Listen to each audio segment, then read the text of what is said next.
Hi, Martin.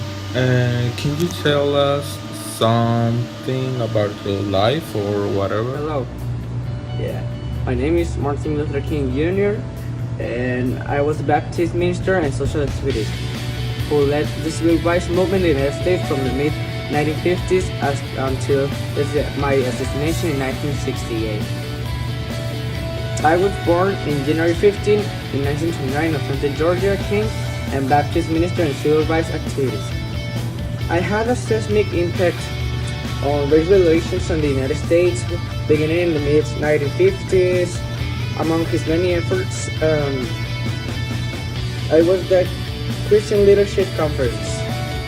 So, through my activism and inspirational speeches that I people right and ending the legal segregation of African American citizens in the United States. So, what I was trying to do was trying to end all the racism because in all our country it was too much racism and it wasn't good.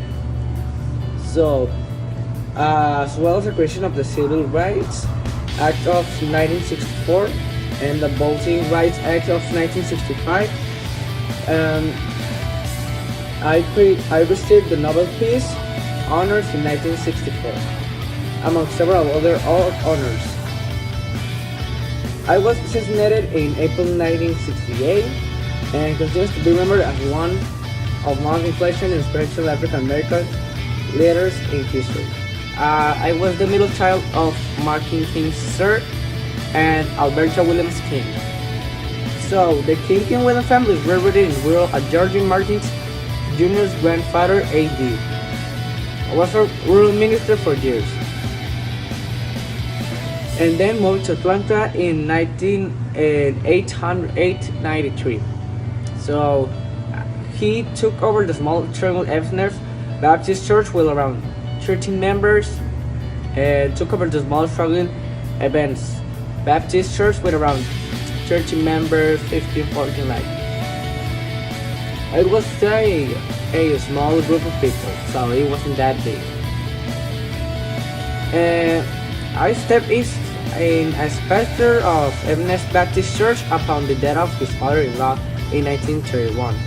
And he too became a successful minister, but like I marked too much people in that age, so that makes me prove that I'm better than him.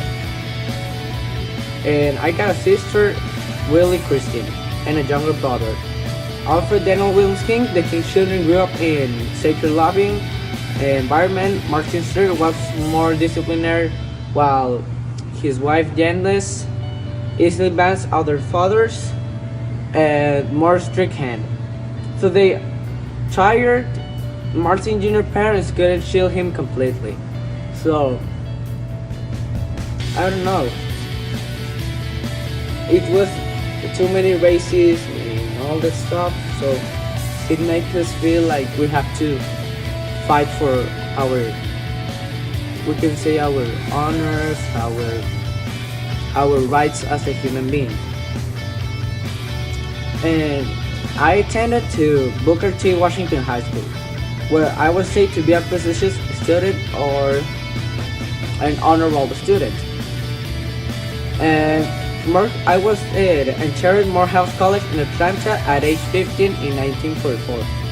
And I was a popular student, especially with his rhythmic class. So I got like too many girls around me. I was a really nice boy, a really nice gentleman. I was a man that every woman wants because I was a really, really nice guy. But my discomfort continued through the march of his adolescence because I was black. All people were like, "Oh my God, he's black. He's going to steal us." They always say like they see us, all the black people, like we're shit, like we're trash. So that was a really bad stuff for us because we are human beings. We are people too. So yeah, thank you for this interview, and it was a pleasure to have you. So yeah, Thank you very much, Martin. We are so thankful for you.